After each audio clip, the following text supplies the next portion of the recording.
Hi everyone, today we're going to be doing an overview of Renaissance art, and we'll be looking at characteristics of Renaissance art and some examples of pieces by some of the major Renaissance masters. So that's what we'll be covering today. So these are a few pieces. This is from Giotto in the early 1300s. He's considered one of the first Renaissance artists. And then we have works from Michelangelo and Botticelli, which we'll be learning about in our video today. So if you could just take a few moments to check out these two different paintings, and what are some differences that you see here? Just right off the bat, take a few seconds to look at these.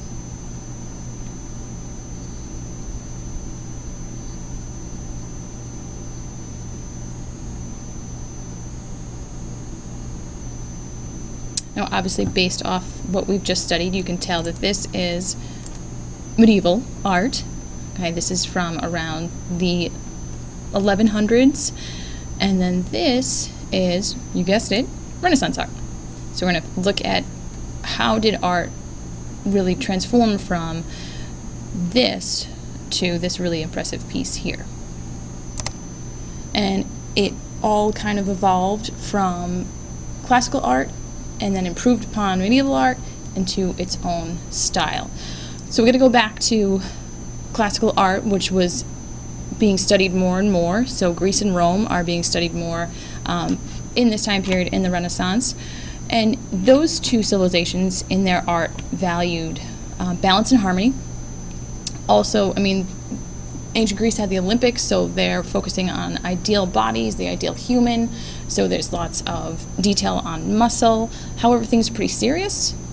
There's not a lot of motion, but there is movement.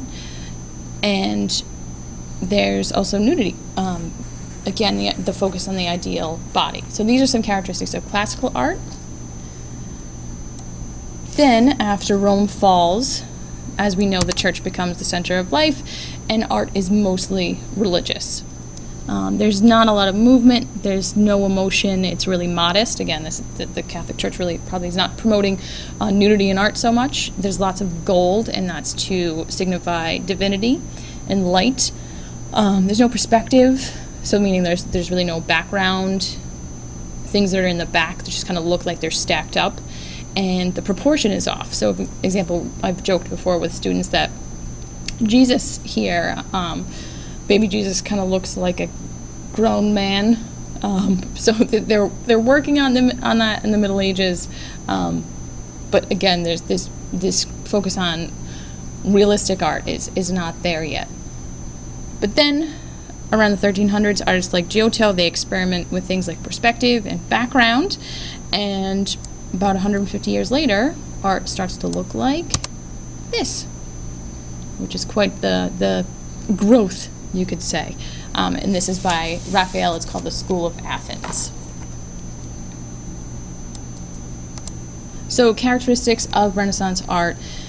Because humanism is developing, which is the focus on the individual and is the resurgence of these classical ideas, all of this is reflected in art at the time.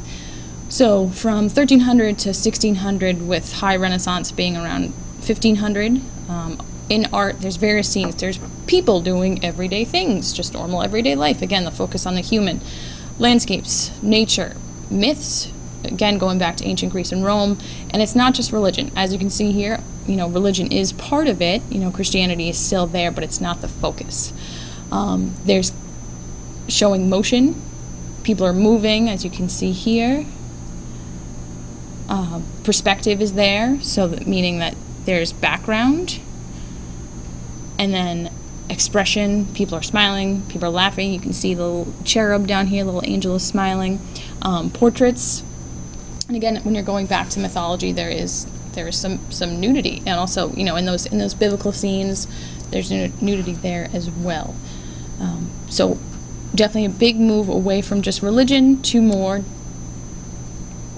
different studies. And another big part of Renaissance art is this concept of perspective, and it makes most art look much more realistic. So the eye is drawn to the center, and this graph down below here helps you kind of pull apart the piece itself. This is the Last Supper. What it does is it draws your eye into the center of the painting with Jesus right here, and it makes you feel as if you're actually in the room or in the painting. So this really is a huge part in improving art and kind of making that three-dimensional feel.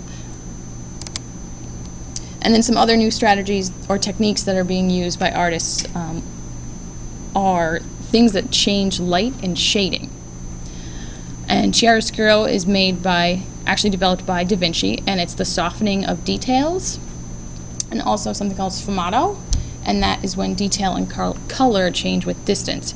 And what Da Vinci was doing is he was really trying to paint what you would see. He recognized that grass up close, the color of that grass looks different from grass that you see farther away. So he tried to replicate that in his paintings, and many other artists after him develop that and improve on those skills as well. So there's differences. We have 3D perspective, we have light, we have shading, we have movement. We have all these different pieces coming into all these impressive pieces of art that we're seeing. So I'm going to take a quick second here. We're going to do a little mini review. This is Botticelli's The Birth of Venus, and Venus was the Roman goddess of love and beauty. So I want you to take a quick second. What characteristics of Renaissance art can you find in this painting? So take a few seconds. You can pause if you need to. You look over your notes. What are some characteristics of Renaissance art you see here?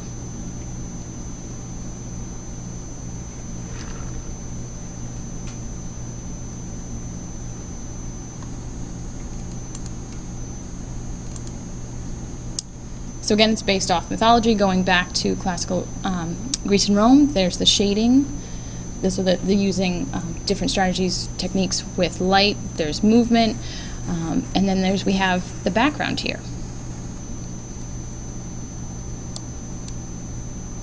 So now we're going to move into a brief overview of the masters. So we have Leonardo da Vinci, who experimented with just about everything, Michelangelo, who was a sculptor and painter, and Raphael. They were all contemporaries. They all kind of lived at the same time. There's some speculation that Michelangelo was not a fan of either one. That's a different story for a different day. This is Michelangelo's Pieta. It's Mary and Jesus, and it combines kind of this classical ideal body with the realism and the movement that is being focused on in the Renaissance. So we're going to start with Leonardo. We're just going to study him as the artist right now. We'll be focusing more on him as the Renaissance man in class. So this is the Virgin of the Rocks, and what he also does is he moves beyond using shading and light to make paintings more appealing. He also uses geometry and symmetry to make paintings much more appealing. So he's using all these different triangles here to, again, pull your eye into the center of the painting, into the main topic of the painting. So you find yourself looking right at the Virgin, so Virgin Mary, in the painting without even realizing it. And so he's using those strategies to do that. Another example is in the Last Supper. So again, using those different kind of subsections of each shape, similarly throughout the painting, to bring your eye to the center.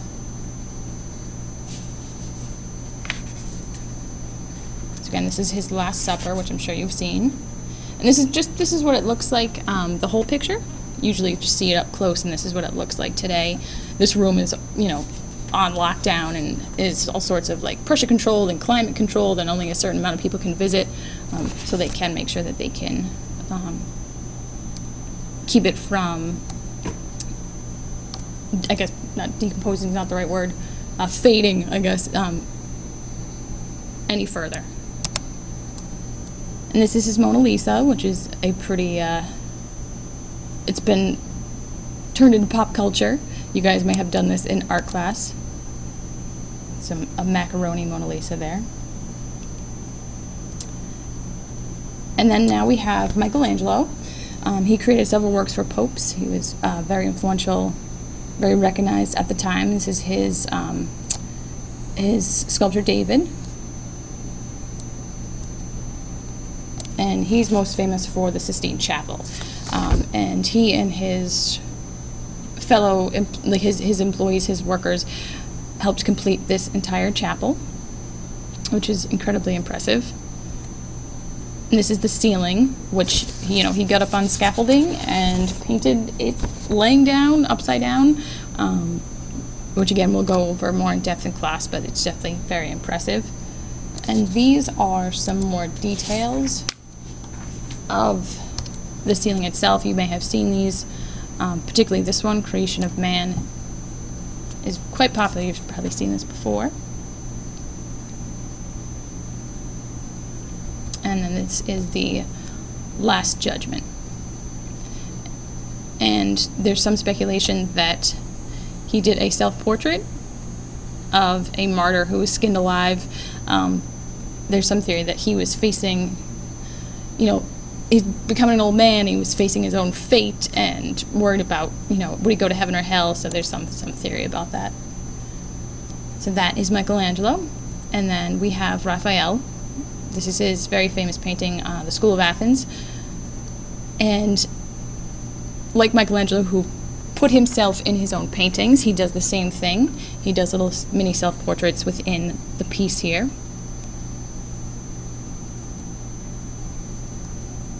And this is very much, oops, sorry guys, I went too far. Very much a great example of Renaissance art. It's reflecting classical ideas. The whole focus is Plato and Aristotle are debating. He uses perspective. There's lots of movement. There's lots of expression. There's really nothing to do with Christianity anywhere in the painting. So it's a really good example of Renaissance art. And he also incorporates the different classical thinkers. You know, we have Pythagoras, we have Euclid, which is another neat way for them to kind of subtly incorporate classical thinking that was being studied again at the time. So those are your three masters: Da Vinci, Michelangelo, and Raphael. And to sum up, Renaissance art is inspired by classical art and thinking,